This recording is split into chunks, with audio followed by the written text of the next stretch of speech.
Assalamualaikum warahmatullahi wabarakatuh. Sobat RH sekalian, jumpa lagi kita di channel yang keren ini. Keren jadas. Kita bicara tentang Pilkada DKI. Nah, Pilkada DKI ini terus terang saja ya, saya mengkhawatirkan Anies hanya menjadi permainan partai-partai politik saja. Dan akhirnya tidak ada partai politik yang mau mencalonkan Anies. Bagi saya ya baik-baik saja. Jadi calon baik ya, tidak jadi calon dan mau memimpin perubahan ya di jalur society ya baik-baik saja. Tapi kita akan lihat ya, karena saya tahu bahwa tidak banyak orang punya stamina yang kuat untuk menjadi pengikut, baik menjadi pemimpin maupun mengikuti pemimpin perubahan ketika tidak memiliki jabatan dan memegang anggaran kekuasaan ya.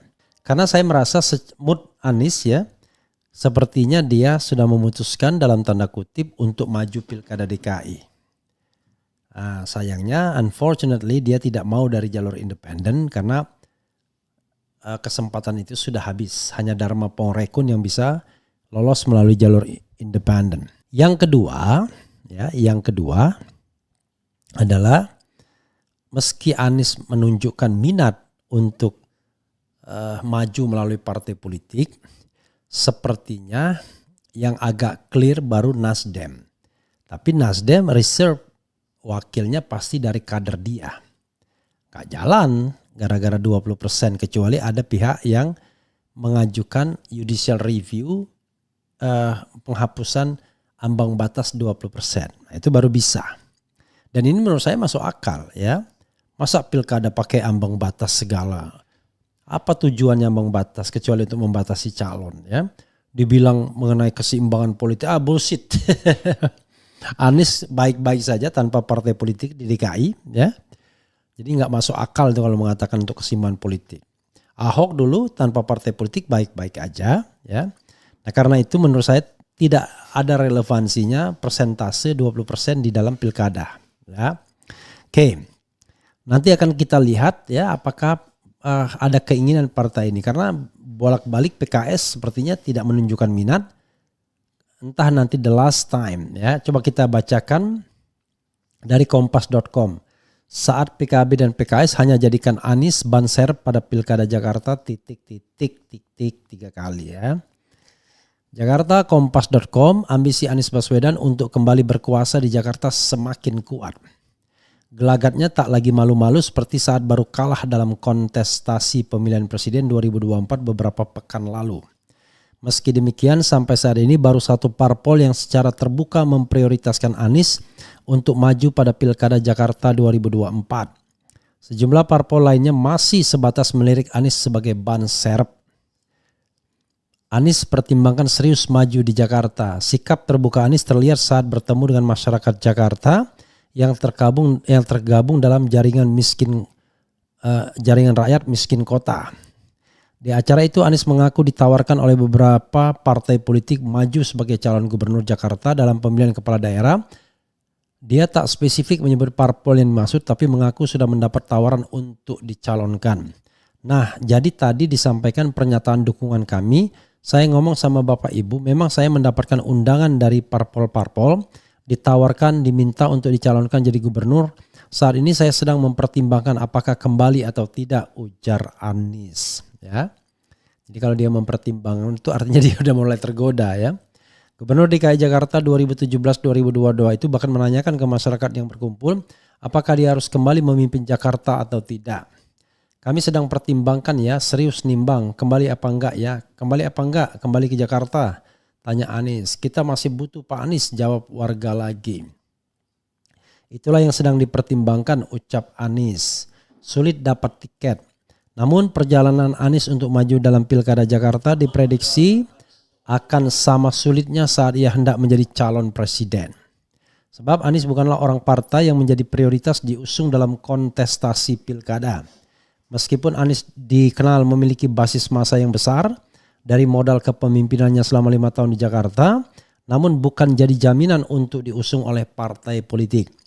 Saya melihat tidak mudah Anies hari ini untuk maju karena kita tahu dulu partai-partai pendukung dan pengusung Anies itu sudah berpisah masing-masing, kata pengamat politik Universitas Al-Azhar Ujang Komarudin. Ujang menyebutkan partai yang dulunya mengusung dan mendukung Anies sebagai gubernur DKI 2017-2022 sudah lama berpencar. Itu udah kita tahu ya. Gerindra sebagai pengusung saat itu dipastikan tak akan mengusung Anies kembali karena ketum Gerindra Prabowo Subianto adalah rival Anies dalam Pilpres 2024. Begitu juga PKS yang secara terang meminta Anies tak maju dalam Pilkada Jakarta dan memastikan mendukung kadernya menjadi cagup DKJ. PKS juga membackup dan loyalis Anies ketika Pilkada dan Pilpres, sekarang mengusung kadernya sendiri, ucapnya. Ujang menyebutkan hanya satu ketua umum partai yang berucap akan mendukung, yakni Ketum Partai Nasdem Surya Paloh ya, yang cepat-cepat melipir ketika sudah ada hasil KPU. Namun ucapan Surya Paloh bisa jadi hanya gimmick politik yang belum tentu terrealisasi secara nyata. PDIP juga belum tentu karena sejatinya PDIP juga kelihatannya walau membuka pendaftaran tentu akan memprioritaskan kadernya sendiri, tutur Ujang.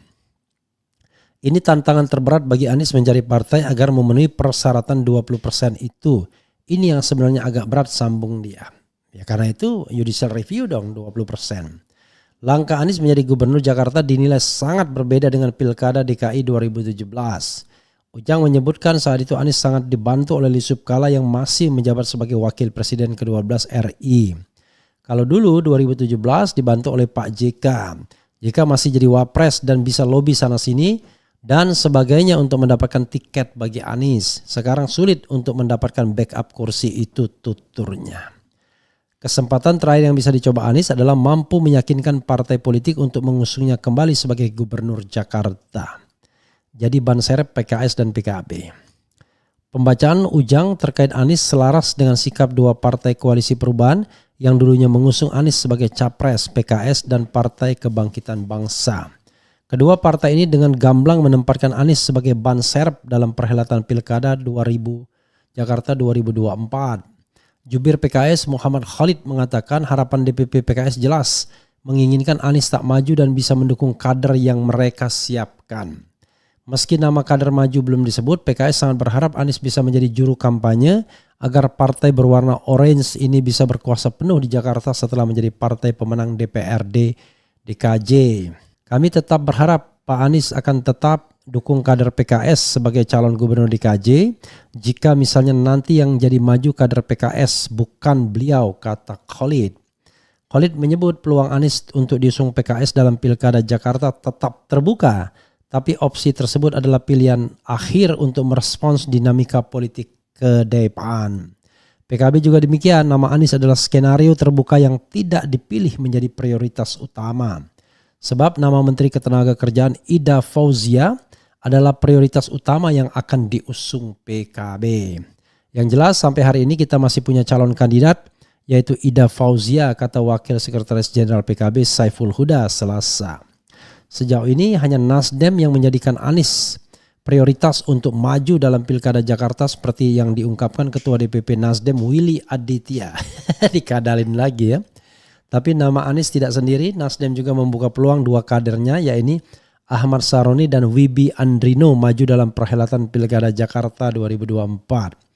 Ya prioritas Mas Anies, top priority yang kedua ada Ahmad Saroni, ada Wibi Andrino. Habis itu yang lain-lain kita lihat nanti, kata Willy. Oke, ya itulah politik ya. Politik itu ya begitulah. Oke, sobat era sekalian, ini hal yang tidak menguntungkan bagi Anies ya. Idealnya sih dia didukung oleh PKS dan PDIP untuk menegaskan sikap oposisi, kan begitu. Tapi kalau akhirnya harus dengan Nasdem lagi, waduh ya. Saya tidak tahu ya apakah kemudian akan ada dukungan yang sama seperti relawan mendukung Pilpres. Ya, mungkin sebagian besar masih tetap akan mendukung karena mereka adalah seorang yang tidak mungkin tidak berkompetisi. Jadi mereka adalah orang yang selalu ingin ada kompetisi ya. Tapi masalahnya adalah Nasdem saja tidak cukup. Kecuali tadi ada yang mengajukan judicial review ya. Nah kalau Nasdem serius ya dia ajukan judicial review, tetapi kan keseriusan itu nggak tahu kita ya. Karena kalau dia memang ngotot ya judicial review. Jadi masing-masing partai politik bisa mengajukan. Itu saja sobat era sekalian ya. Mudah-mudahan ini bermanfaat. Wassalamualaikum warahmatullahi wabarakatuh. Keren. Cadas.